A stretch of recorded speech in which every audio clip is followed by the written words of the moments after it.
La plupart des gens décident s'ils vont lire un livre en moins de 3 secondes. Pas après le résumé, pas après les avis, mais avant même d'avoir lu le titre. Le cerveau décide à partir de l'image. Ce qui signifie que certaines couvertures ont plus d'influence sur ce que tu lis que ton propre goût. Et aujourd'hui, avec BookTok, l'IA et la standardisation des marchés numériques, ce phénomène-là s'est industrialisé. La question que j'ai envie de poser dans cette vidéo est celle de savoir, est-ce que les couvertures de livres sont en train de perdre leur âme? Au-delà des pages, j'entends les visages, entre les lignes, tout devient si. Désolé guys, moi c'est Néris, autrice et créatrice d'origine camerounaise. Au-delà des pages, c'est le pilier de cette chaîne où on sort de la fiction pour regarder les mécanismes qui la fabriquent. La dark romance, Wattpad, les chroniqueurs de Facebook, les chroniques Facebook quoi, la masculinité dans les romans africains, la lecture chez les jeunes, autant de sujets où la littérature dit quelque chose sur l'époque. Aujourd'hui, on s'intéresse aux couvertures. Et je vais être honnête, au départ, j'avais préparé une vidéo beaucoup plus pratique sur ce sujet, comment créer une couverture quand on est auteur indépendant africain. Quels outils utiliser, et puis en faisant mes recherches, j'ai réalisé que le vrai sujet était peut-être ailleurs, parce que la question n'est pas juste technique, elle est culturelle, économique et artistique. Alors voilà ce qu'on va faire, on va disséquer la couverture de livre comme objet culturel d'abord dans cette vidéo.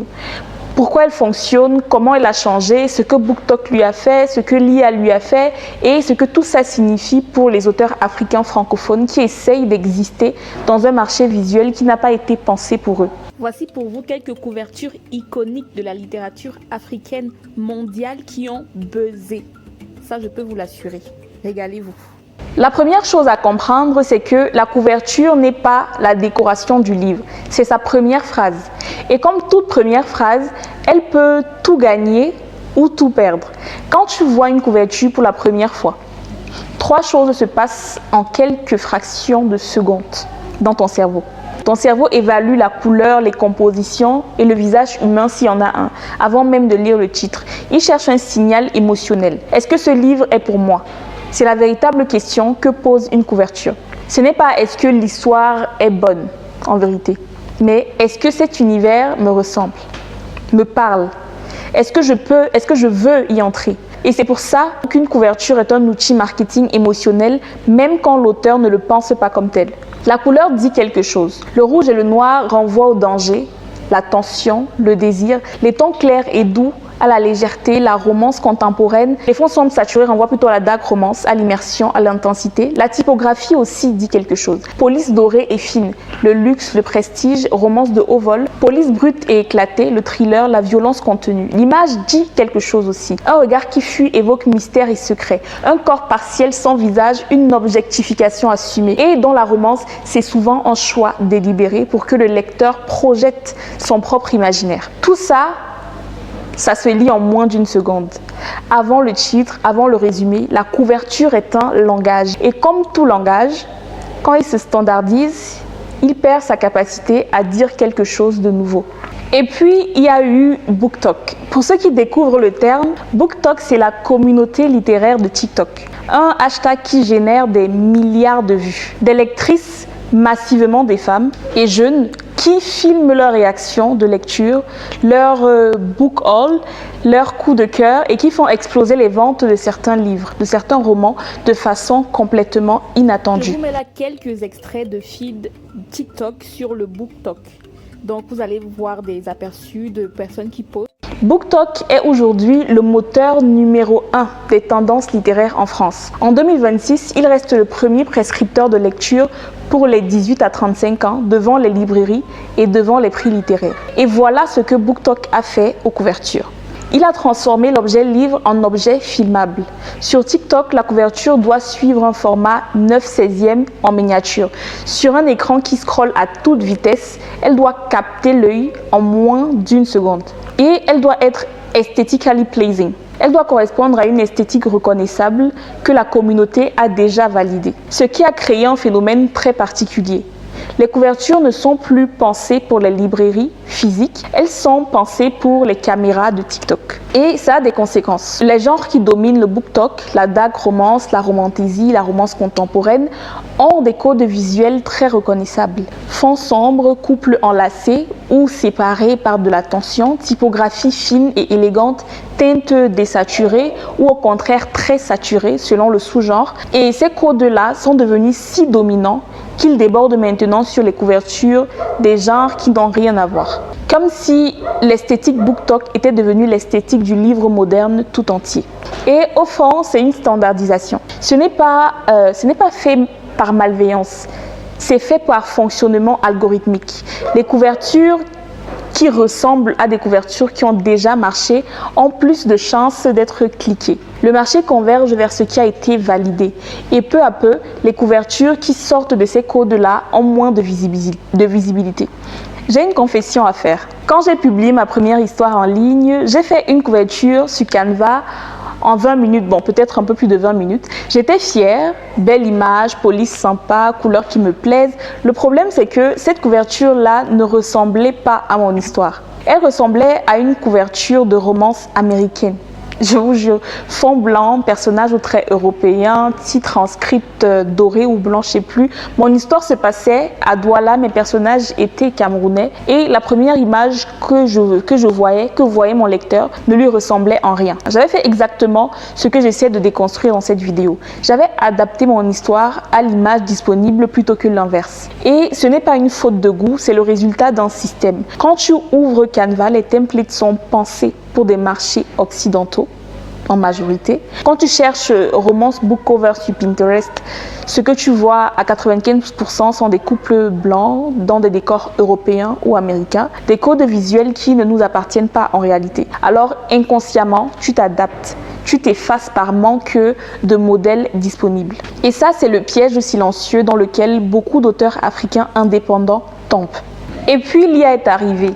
Midjourney, DALL-E, Adobe Firefly, Stable Diffusion, des outils qui permettent de générer des images à partir de descriptions textuelles et qui ont littéralement, en quelques mois, transformé la production visuelle dans l'édition. Dès 2023, des maisons d'édition comme HarperCollins ou Hachette expérimentaient des outils d'IA pour générer des maquettes de couverture. En 2024, les ventes d'e-books auto-édités avec couverture générés par IA ont bondi de 35% aux États-Unis. Côté auteurs indépendants, notamment africains, l'IA a ouvert quelque chose de réel. Pour la première fois, tu n'es plus limité par les banques de photos. Tu peux décrire exactement le personnage que tu veux, sa peau, ses traits, son décor, son époque et générer un visuel qui lui ressemble. Vraiment. C'est une démocratisation concrète, je veux dire. Mais voilà ce que personne ne dit assez clairement. L'IA générative entraînée majoritairement sur des données occidentales produit majoritairement des résultats occidentaux ou africains mitigés. Un prompt vague jeune femme africaine romance va te donner quelque chose de générique. Pas parce que l'outil est incompétent, mais parce que les bases de données sur lesquelles il a été entraîné surreprésentent massivement certains esthétiques et sous-représente d'autres. Pour obtenir quelque chose de juste avec ces outils, il faut être très précis dans sa description. Il faut savoir ce qu'on veut. Il faut avoir une vision artistique en amont et pas juste appuyer sur un bouton. Et c'est là que la question devient philosophique. Si l'IA optimise les couvertures pour la performance commerciale, elle va naturellement converger vers ce qui a déjà marché, vers les codes dominants et vers les esthétiques déjà validées. Les algorithmes peuvent analyser les tendances du marché et proposer des designs qui maximisent les chances de succès commercial. C'est leur force. Et c'est exactement le problème. Parce qu'une couverture optimisée pour l'algorithme, c'est une couverture qui ressemble à toutes les autres couvertures qui ont marché. Et là, tu as quelque chose d'assez vertigineux, un outil qui promet la liberté créative et qui pourrait en réalité accélérer l'uniformisation. De l'autre côté du débat, il y a les graphistes. Ces personnes dont le métier, la compréhension visuelle d'un univers narratif, la capacité à le traduire en images est directement menacée. La directrice artistique du livre de poche, après avoir découvert qu'une couverture de son catalogue avait été générée par IA à son insu, a déclaré publiquement son désaccord. Ce qui passe mal dans le milieu de la création visuelle, c'est que certains éditeurs ont choisi de maintenir des couvertures IA alors qu'ils auraient eu le temps et les moyens de faire appel à un créateur humain. Penguin Random House, le plus grand éditeur mondial, a inséré en octobre 2024 une clause dans ses contrats interdisant l'utilisation des textes publiés pour entraîner des systèmes d'IA. Et depuis 2024, le règlement européen sur l'intelligence artificielle impose davantage de transparence sur le traitement des données qui servent pour entraîner les IA génératives. Ce qui permet donc aux artistes de vérifier si leurs œuvres ont été utilisées sans consentement. Parce que c'est aussi ça le problème. Les IA génératives sont entraînées à partir des millions d'œuvres, d'images créées par des illustrateurs, des graphistes, des photographes, dont beaucoup n'ont jamais consenti à ce que leur travail serve à entraîner une machine qui pourrait les remplacer. C'est une question éthique sérieuse. Et les maisons d'édition africaines indépendantes, les auteurs en auto-édition, les collectifs créatifs africains qui ont déjà très peu de ressources ont particulièrement intérêt à réfléchir sur cette question. Pas pour rejeter les outils, mais pour les utiliser avec une conscience de ce qu'ils impliquent. Un graphiste professionnel, c'est une expertise réelle, une sensibilité visuelle entraînée sur des années, une capacité à dialoguer avec un auteur pour comprendre justement son univers et le traduire. C'est une valeur qui ne disparaît pas avec Midjourney. Elle devient peut-être plus précieuse parce qu'elle est maintenant plus rare. Alors voilà où on en est. Les couvertures de livres sont sous pression de 3 côtés simultanément. La standardisation du BookTok qui pousse vers des codes visuels reconnaissables, validés algorithmiquement, souvent issus de marchés anglo-saxons. L'IA générative qui démocratise la production visuelle mais peut accélérer l'uniformisation si on ne l'utilise pas avec intention. Et le marché de l'auto-édition numérique qui demande des couvertures rapidement, à moindre coût, optimisées pour les vignettes de Wattpad, Kindle, Amazon, pour les auteurs africains francophones indépendants, et c'est là que ça devient vraiment important. Ces 3 pressions combinées créent un risque particulier, le risque d'effacement visuel. Parce que si les codes dominants viennent d'ailleurs, si les templates sont pensés pour d'autres marchés, si l'IA reproduit majoritairement des esthétiques déjà surreprésentées, alors la tentation naturelle est de s'adapter, de lisser, d'effacer ce qui nous distingue pour ressembler à ce qui marche. Et on perd quelque chose de fondamental. Parce qu'une couverture qui représente honnêtement une histoire camerounaise, congolaise, sénégalaise, ivoirienne, ou encore gabonaise, avec ses couleurs, ses visages, son ambiance, son urbanité ou sa ruralité propre, cette couverture-là fait quelque chose que les couvertures standardisées ne peuvent pas faire. Elle dit au lecteur, cette histoire a été faite pour toi et c'est peut-être la chose la plus puissante qu'une couverture puisse faire. Il n'y a pas de solution miracle dans tout ça. Pas de réponse simple. L'IA est un outil qui peut servir l'identité africaine si on sait l'orienter avec précision et intention. BookTok est une plateforme qui peut amplifier des voix qui n'auraient jamais eu de visibilité. Les tendances visuelles évoluent et des créateurs africains commencent à imposer leur propre style, leur propre esthétique. Mais ça demande une chose. Avoir une vision avant d'ouvrir un outil. Savoir ce qu'on veut dire visuellement avant de chercher comment le dire. Je termine par une question que je me pose à moi-même en tant qu'autrice. Est-ce que la couverture de mon prochain roman représente vraiment l'histoire que j'ai écrite ou est-ce qu'elle représente l'histoire qu'un algorithme a décidé de rendre visible?